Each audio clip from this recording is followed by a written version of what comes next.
네, 여러분 창세기 1장을 다들 읽어보셨을까요?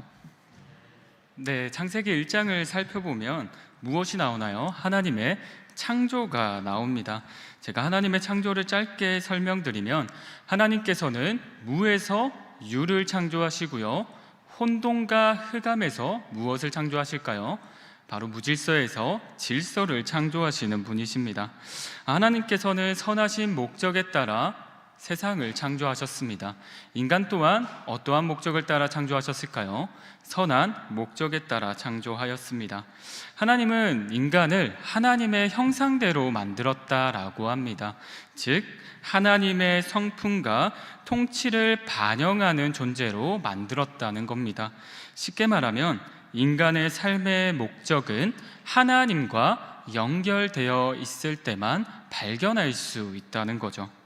1장에서 말하는 인간 창조의 목적을 살펴보면 하나님께서는 인간을 창조하시고 어떤 사명을 줄까요?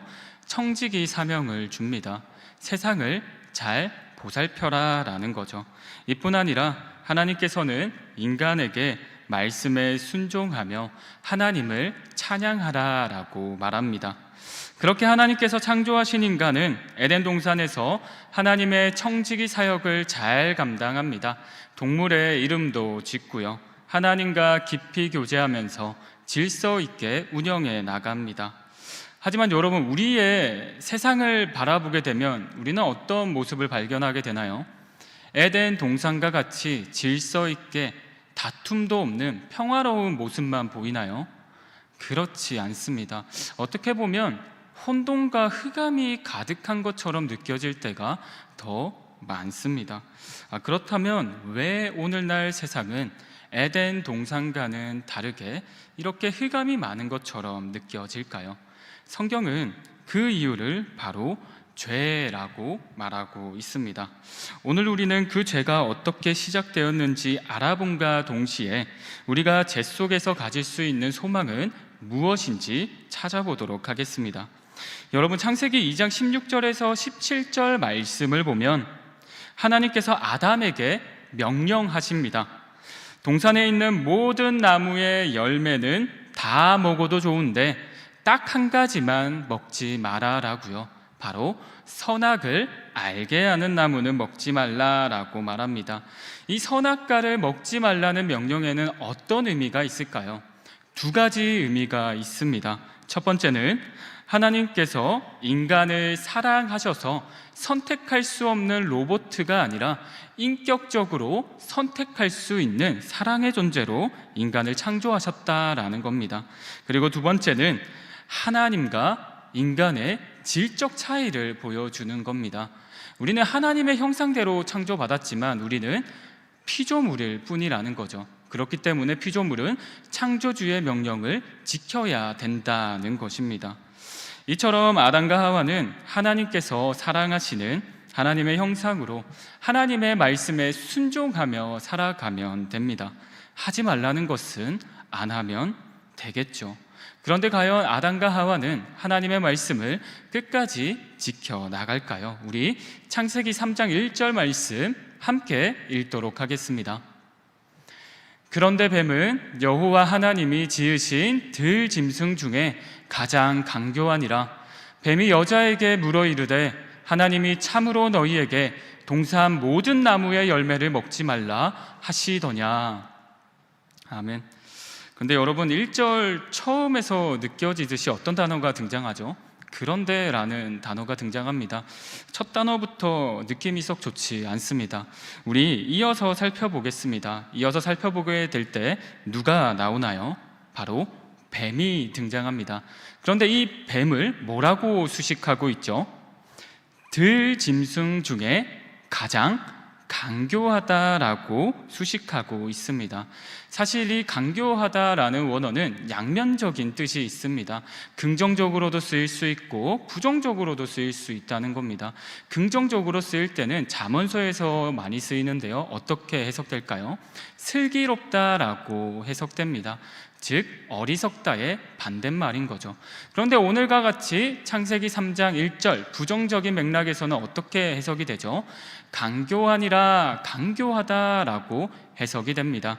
즉 강교하다의 원어인 아름은 이렇게 우리가 직관적으로 이해할 수 있습니다. 상황을 파악해서 무엇이 핵심인지 꿰뚫어 보는 능력이 있다라는 거죠. 즉 뱀에게 그러한 능력이 있다라고 합니다.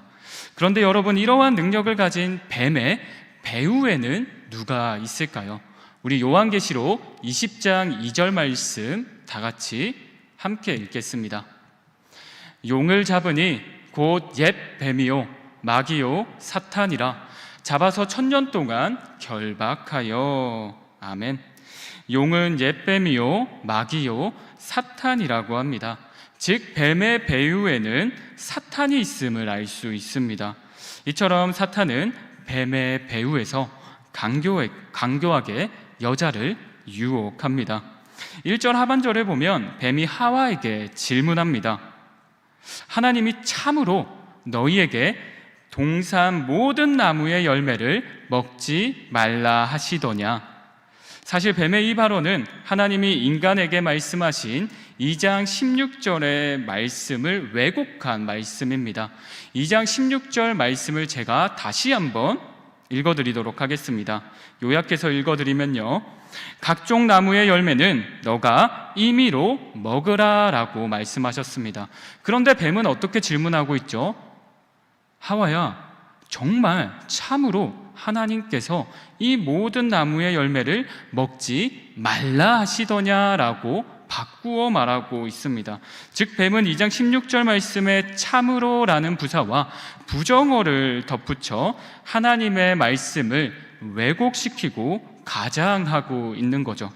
이것은 마치 하나님께서 2장 16절의 명령에서 드러나듯이 본 뜻이 드러나는 게 아니라 마치 하나님 마음속에 악의가 있고 자기 방어적이라는 인상을 심어줍니다. 즉 뱀은 하나님을 은혜 베푸는 자에서 잔인하게 압제하는 자로 바꾸어 놓는 것처럼 1절에서 말하고 있습니다. 이에 대한 하와의 대답을 들어보도록 하겠습니다. 우리 2절, 3절 함께 읽겠습니다. 네, 2절, 3절 함께 읽겠습니다.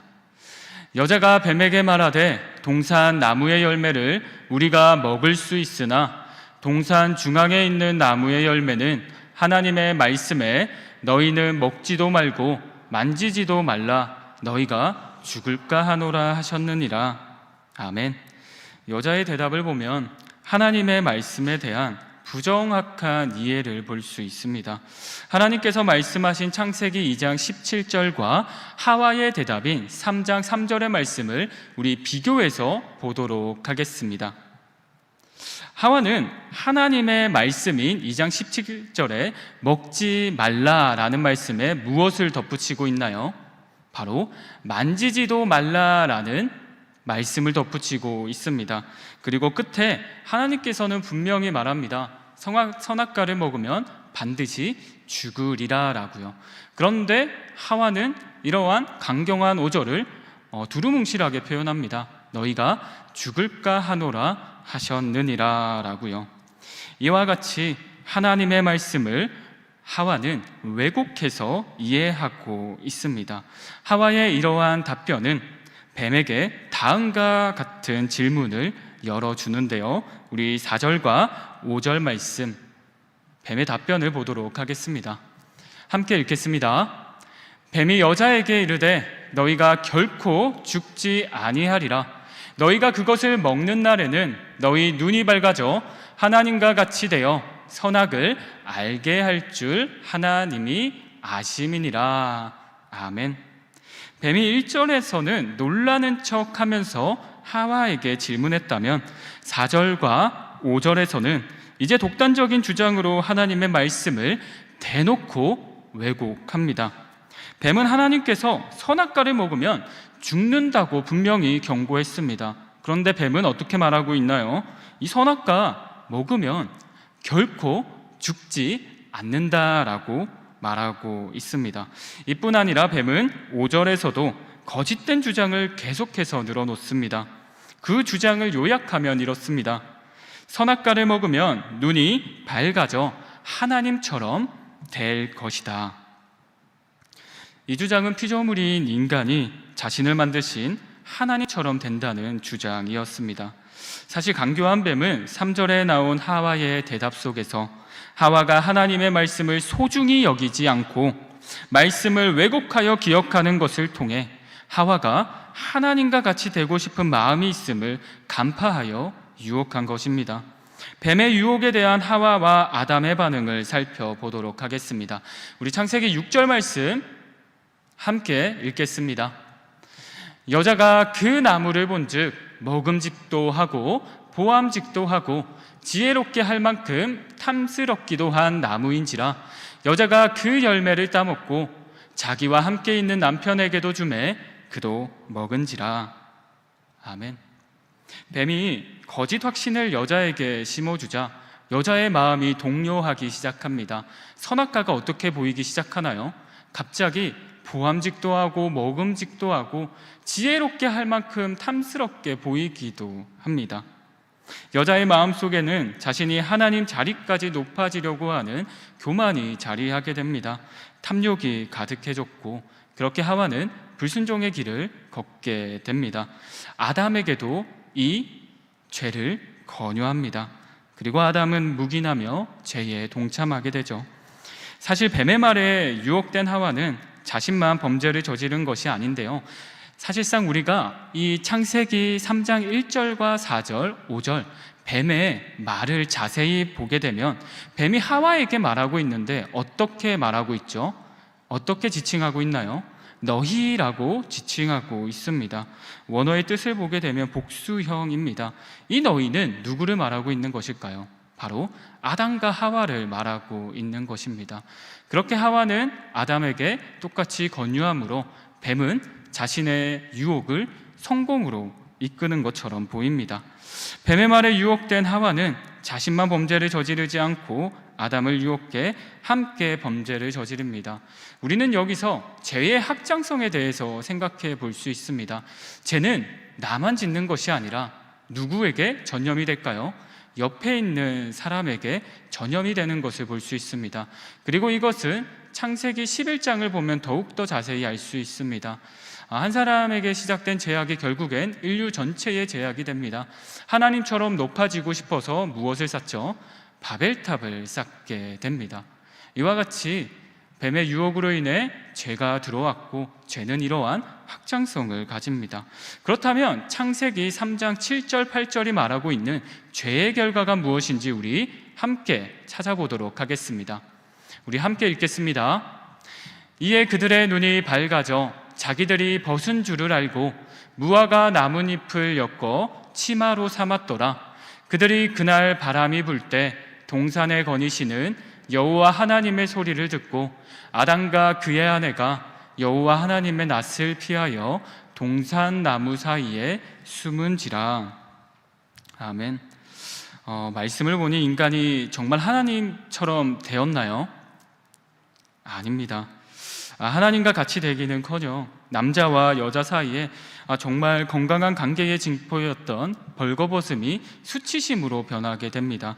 그리고 하나님을 피하게 만들었습니다.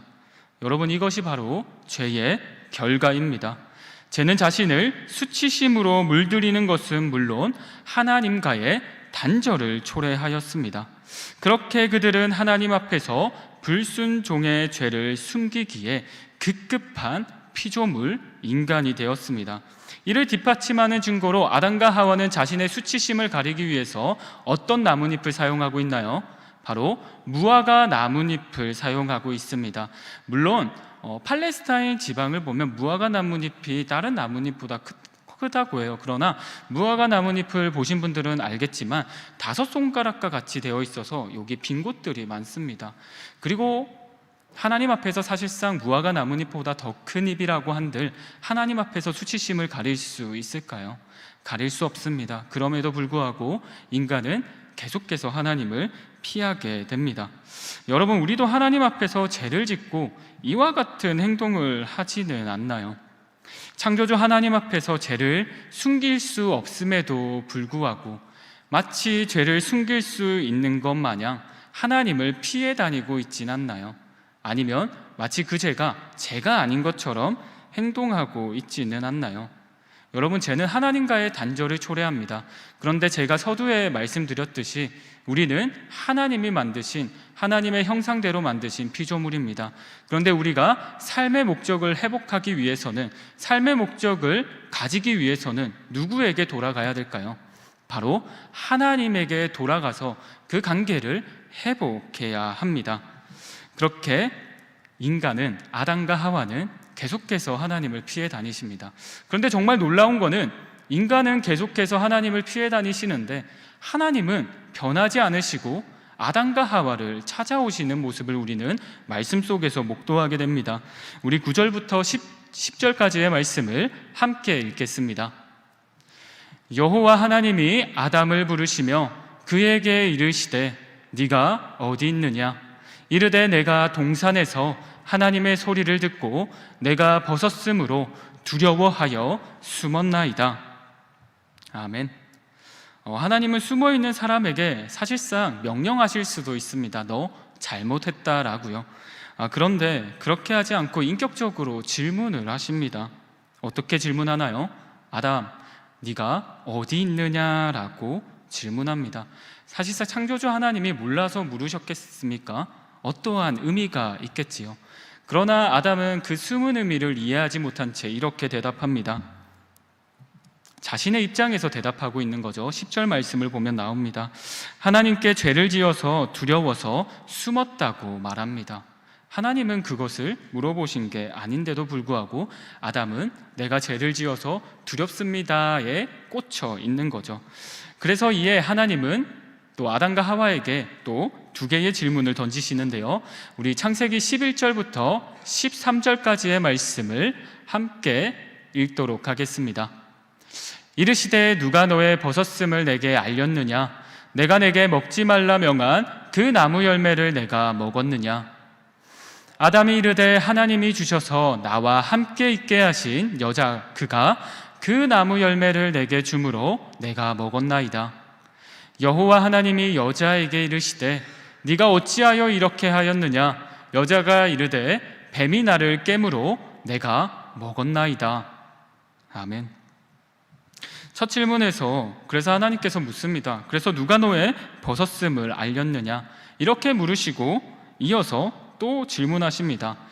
남자의 범죄 혐의를 말하며 죄에 대해 송고도 하실 수 있음에도 불구하고 말하고 있는 거죠. 그 나무 열매를 네가 먹었느냐라고요. 사실상 하나님은 아담에게 한 번 더 말씀하시는 겁니다. 회개의 촉구지요. 한 번 더 죄를 고백하라는 말입니다. 하지만 아담은 하나님 앞에서 자신의 죄를 고백하기는커녕 12절에 어떻게 대답하나요? 하나님, 나는 잘못이 없습니다 라고 하는 태도로 하나님이 주셔서 나와 함께 있게 하신 여자 그가 그 나무 열매를 주었습니다 라고 말하며 자기의 죄를 최소화하는 모습을 볼 수 있습니다. 한마디로 하나님께 당장 무릎을 꿇고 나아가야 됨에도 불구하고 기회가 주어졌음에도 불구하고 아담은 남 탓하기에 바쁜 거죠. 이것도 한마디로 죄의 결과로 볼 수 있습니다. 그리고 나서 하나님께서는 그냥 또 하와에게 질문하십니다. 하와야, 누가 너에게 죄를 짓게 했느냐라고요. 하와의 대답은 조금 달랐을까요? 아닙니다. 아담과 유사했습니다. 주님, 나의 죄를 최소화하기 위해 말합니다. 바로 저 뱀이 나를 유혹했습니다 라고 말합니다.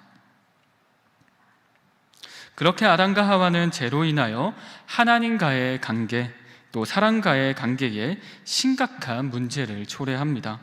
그렇게 좋아 보였던 아담과 하와는 변하게 된 것이죠.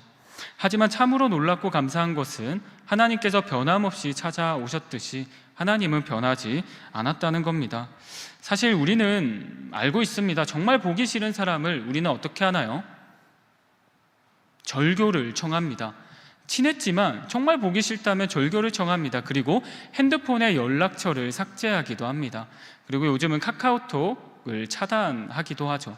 그런데 하나님께서 정말 아담과 하와가 보기 싫었다면 어떻게 했을까요? 당장에 차단했어도 됐을 것입니다. 그런데 찾아왔다는 것은 어떤 의미를 내포하고 있을까요? 바로 아담과 하와를 여전히 사랑하시기 때문에 용서를 해주겠다라는 겁니다. 이것은 바꿔 말하면 하나님께는 대책이 있다는 뜻이기도 합니다. 사실 하나님께 그런 능력이 없겠습니까? 여러분 한번 생각해 보시기 바랍니다. 하나님께서는 인간을 너무나도 사랑하셔서 선택할 수 있는 자유의지를 주셨습니다. 왜 인간에게 자유의지를 주셨을까요? 우리가 자유를 가지고 어떤 일을 할지도 모르는데 왜 하나님은 우리에게 선택권을 주신 걸까요? 그것은 하나님께서 혹여 인간이 잘못된 선택을 하더라도 수습할 능력이 있으시고 인간이 돌이키도록 도울 능력이 있으시다는 뜻입니다. 그렇다면 하나님께서는 어떤 방법으로 수습하실까요? 뱀에게 내리는 하나님의 명령에서 나옵니다. 제가 창세기 15절 말씀을 읽도록 하겠습니다. 내가 너로 여자와 원수가 되게 하고 내 후손도 여자의 후손과 원수가 되게 하리니 여자의 후손은 내 머리를 상하게 할 것이요 너는 그의 발꿈치를 상하게 할 것이니라 하시고, 여기서 말하는 여자의 후손은 누구를 말할까요? 바로 예수 그리스도를 지칭합니다. 예수 그리스도의 보혈을 통해서 그 뿌리 깊은 죄의 문제를 해결하시겠다는 말씀입니다. 로마서 5장 19절에 이런 말씀이 있습니다. 한 사람이 순종하지 아니함으로 많은 사람이 죄인이 된 것 같이 한 사람이 순종하심으로 많은 사람이 의인이 되었다라고요. 그렇기 때문에 우리는 아담이 범죄했기 때문에 우리가 죄가 있지 않습니까? 라고 탓할 수 없습니다. 왜냐하면 하나님은 우리에게 예수 그리스도를 또 보내주신 분이기 때문입니다. 이제 말씀을 정리하려고 하는데요. 여러분, 우리는 매일 선악과 앞에 서 있습니다. 우리는 어떤 말을 할지, 어떤 태도를 취할지, 어떤 앱을 선택할지, 어떤 웹사이트에 들어갈지에 대한 자유를 가졌습니다. 그런데 그 선택의 기준은 무엇이 되어야 할까요? 바로 하나님의 말씀이 되어야 한다는 겁니다. 그런데 하나님의 말씀을 어렴풋이 알고 자기 마음대로 왜곡하여서 자기가 원하는 대로 해석하고 기억하는 것이 괜찮을까요? 안 됩니다. 우리는 하와와 또 아담을 보면 알 수 있습니다. 하와는 하나님의 말씀을 기억하지 못하고 자신의 마음대로 왜곡할 정도로 하나님의 말씀에 떠나 있을 때 유혹에 휘말리게 되었습니다. 우리가 이 사실을 안다면 사단에게 유혹받지 않기 위해서는 하나님의 말씀을 바르게 알고 왜곡하지 않고 하나님의 말씀에 순종하는 자세가 필요하다는 겁니다. 그러나 만약 우리가 하나님의 말씀에 순종하지 못하고 정말 죄를 짓게 됐다면 우리는 어떻게 해야 할까요? 하나님의 그 신실하심을 의지해 재빠르게 죄를 숨기고 하나님과의 관계를 단절한다는 그 두려움에만 치여 있는 게 아니라, 죄만 바라보는 게 아니라 예수 그리스도의 보혈을 바라보면서 다시 하나님 앞에 엎드려야 될 것입니다. 그럴 때 창조의 목적 그대로 우리는 삶의 목적을 발견하고 하나님의 자녀로 끝까지 이 땅에서 살아나가게 될 것이기 때문입니다. 중세 라틴 전례와 신학 정통에서 보면 이런 단어가 있습니다. 오 펠릭스 쿨파 라는 문구가 등장하는데요. 해석하면 이렇습니다. 오 복된 제약이요. 복된 제약? 죄는 악한 건데 왜 복된 제약이라고 할까요? 제가 창가의 문장 전체를 읽어보도록 하겠습니다. 오 복된 죄여, 그러한 위대하신 구속자를 얻게 하다니 라고 하나님을 찬송합니다. 이것은 부활절 전야 때 창가를 부른 것인데요. 한마디로 이 문장은 아담의 범죄를 단순한 비극으로만 보지 않고 그 죄가 결과적으로 그리스도의 성육신과 십자가, 즉 더 큰 구원의 계획을 드러냈다는 점에서 복되다라는 것입니다. 즉 죄 자체를 찬양하는 것이 아니라 하나님이 그 죄조차도 선으로 바꾸실 수 있는 능력과 사랑이 많으신 분임을 알고 찬양한다는 거지요. 저는 여러분께 한번 질문해 보고 싶습니다. 오늘 지원 청년이 기도할 때도 말해 주었는데요. 우리는 사순절 기간을 보내고 있습니다. 사순절 기간은 어떤 기간인가요? 주님의 십자가와 부활의 승리를 묵상하면서 하나님의 고통을 묵상하고 하나님의 사랑을 깊이 느끼는 주간입니다. 이때 우리는 어떻게 살아가야 할까요? 우리가 죄를 지었다면 그 죄를 지은 것에서 하나님과 관계를 단절하며 살아가야 할까요? 아닙니다. 재빠르게 하나님 앞에 돌아와서 이렇게 대답할 수 있어야 될 것입니다. 네가 어디 있느냐라고 부르실 때, 하나님, 제가 여기 있습니다. 그러나 정말 죄송합니다. 제가 다시 죄를 지었습니다. 그런데 제가 다시 일어나기를 소망합니다. 오 펠리스 쿨라, 하나님의 보혈의 은혜로 살아가기를 소망합니다 라고 대답할 수 있어야 할 것입니다. 우리가 사순절 기간 동안에 하나님을 깊이 묵상하지 못하고 살았다면 이번 한 주간만이라도 사순절 기간에 죄를 지어서 하나님께서 찾아다니고 계실 때 그 죄에만 주목하여 하나님의 그 음성을 모른 척하는 게 아니라, 하나님, 제가 여기 있습니다.